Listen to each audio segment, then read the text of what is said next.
샬롬. 오늘은 민수기 20장 1절로 29절의 말씀을 우리가 나누도록 합니다. 출애굽한 이스라엘 백성은 족각꿀이 흐르는 핑크빛 꿈을 꾸었습니다. 민수기 19장 20장은 한 장에 불과하나 큰 시간 간격이 있습니다. 민수기 1장부터 19장은 출애굽 2년을 배경으로 하고 있고, 민수기 20장의 배경은 출애굽 3년째가 아니라 본문 29절에 아론의 죽음을 근거하여 출애굽 40년째가 되는 겁니다. 그러므로 민수기 19장과 20장은 38년 시간 간격이 존재합니다. 출애굽한 이스라엘은 핑크빛 희망을 품었지만 40년간 유랑생활은 광야처럼 무채색이었습니다. 그도 그럴 것이 단일 메뉴 만나를 먹고 텐트를 치고 숙박하고 다시금 이동하는 것이 결코 쉬운 일은 아니었을 것입니다. 그런데 이스라엘 백성이 상상하거나 예측할 수 없었던 일들이 일거에 몰려왔음을 오늘 본문은 기록하고 있습니다. 첫 시작은 미리암의 죽음입니다. 1절입니다. 민족의 구원자 모세가 이집트의 왕자로 자라나게 한 기질을 발휘한 그녀는 출애굽 시 소고를 치며 하나님을 찬양하던 여선지자였습니다. 죽음이 슬픔이 채 가시기도 전에 이스라엘 백성은 물이 없다며 모세와 아론을 몰아세우며 불만을 토로합니다. 다툼이라 번역되는 무리바위 사건을 통해 모세와 아론 그리고 하나님과 이스라엘 백성의 첨예한 대립이 발생했고, 모세와 아론은 가나안 땅에 들어가지 못할 것이라는 하나님의 준엄한 메시지를 받게 됩니다. 본문 11절로 12절의 말씀입니다. 그 손을 들어 그 지팡이로 반석을 2번 치매 물이 많이 솟아나므로 회중과 그들의 짐승이 마시니라. 여호와께서 모세와 아론에게 이르시되 너희가 나를 믿지 아니하고 이스라엘 자손의 목전에 나의 거룩함을 나타내지 아니한 고로 너희는 이 총회를 내가 그들에게 준 땅으로 인도하여 드리지 못하리라 하시니라. 참으로 모세는 충격적이고 엄청난 하나님의 말씀을 듣게 됩니다. 그렇게 사모하고 그렇게 가고 싶었고 그렇게 했던 이 모세는 정작 들어가지 못한다는 말입니다. 여기서 우리는 잠시 모세가 왜 가나안 땅에 들어가지 못하는가를 살펴보도록 하겠습니다.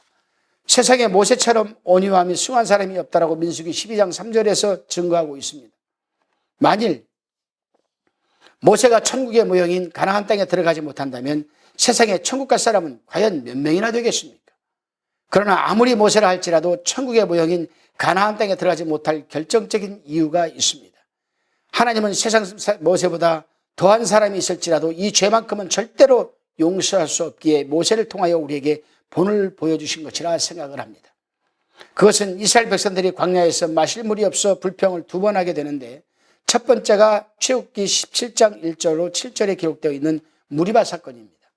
이스라엘 백성들이 르비딤에 도착했을 때 마실 물이 없어서 불평할 때 하나님께서는 모세에게 명하여 내가 호렙산 반석 위에 너를 대신하여 서리니 너는 반석을 치라.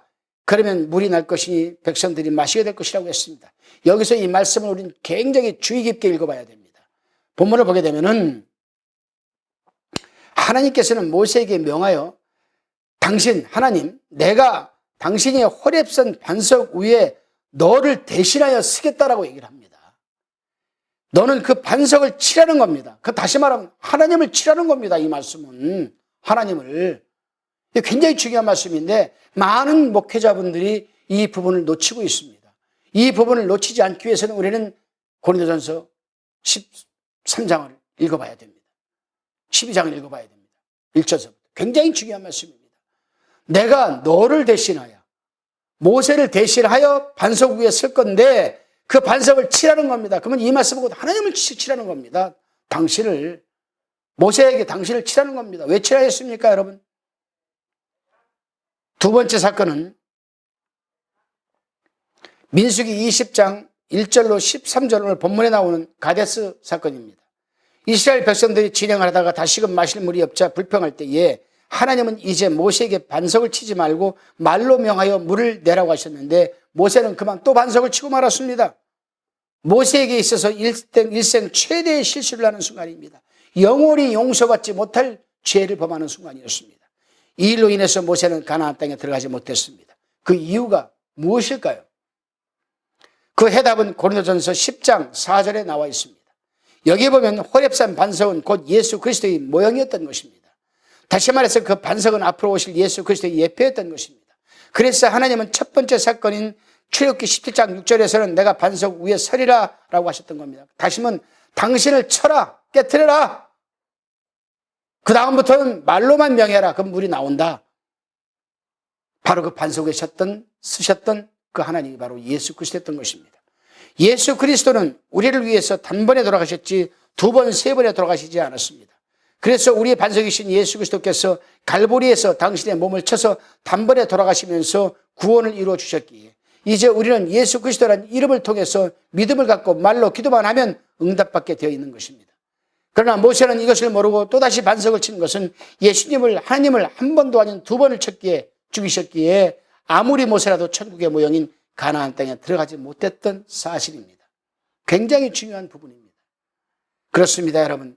우리 또한 예수를 2번, 3번 십자가에 못 박는 일을 한다면 우리 또한 천국에 들어가지 못할 것입니다. 그러나 오늘날 얼마나 많은 사람들이 예수님을 2번, 3번, 하루에 10대번씩 예수님을 십자가에 달려 돌아가게 하시는지 모릅니다. 그렇다면 우리가 출애굽기 17장 6절 사건과 민수기 20장 1절로 3절의 사건을 통해서 깨달을 수 있는 것은 무엇입니까? 바로 순종과 불순종의 차이입니다. 그리고 언뜻 읽어보면 출애굽기 17장 사건과 민수기 20장 사건이 같은 사건인 것처럼 보이지만 실은 다른 사건입니다. 출애굽기 17장은 시내산 근처의 르비딤에서, 민수기 20장은 가나안을 목적으로 해둔 신광야 가데스 바나에서 일어난 사건입니다. 이 가데스 물 사건이 가라앉기도 전에 예측 못할 일이 또 벌어지고 말았습니다. 18절입니다. 에돔왕이 대답하되 너는 우리 가운데 통과하지 못하리라. 내가 나가서 칼로 너를 맞을까 염려하라. 이스라엘 백성들이 가나안 땅을 진입하기 위해 꼭 지나가야 할 에돔 땅 진입을 거절당합니다. 호의를 베풀어달라는 간청에도 불구하고 군사적 위협을 당하는 상황에 처하기도 했습니다. 누구도 예측할 수 없는 상황이었습니다. 마지막은 대제사장이며 모세의 형 아론이 죽음과 애도로 끝을 맺게 됩니다. 민수기 20장은 이렇게 한 세대의 종결과 새로운 세대의 시작을 알리는 전주곡이자 새로운 화폭을 준비하는 화선지이기도 합니다. 새로운 그림은 새로운 화선지를 준비할 때 시작됩니다. 동역자 여러분, 그리고 시청자 성도 여러분, 주님과 함께 이 잿빛 세상을 주님의 빛깔로 채워가는 귀한 민수기 20장의 하루가 되시기를 주님의 이름으로 축원드립니다. 기도드리시겠습니다. 주님, 우리는 여전히 두려움이 많지만 주님의 손에 이끌려 가나안을 향해 나아갑니다.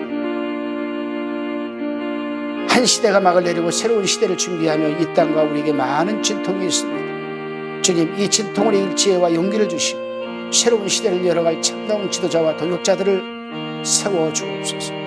예수 그리스도 이름으로 감사하며 기도드리옵나이다. 아멘.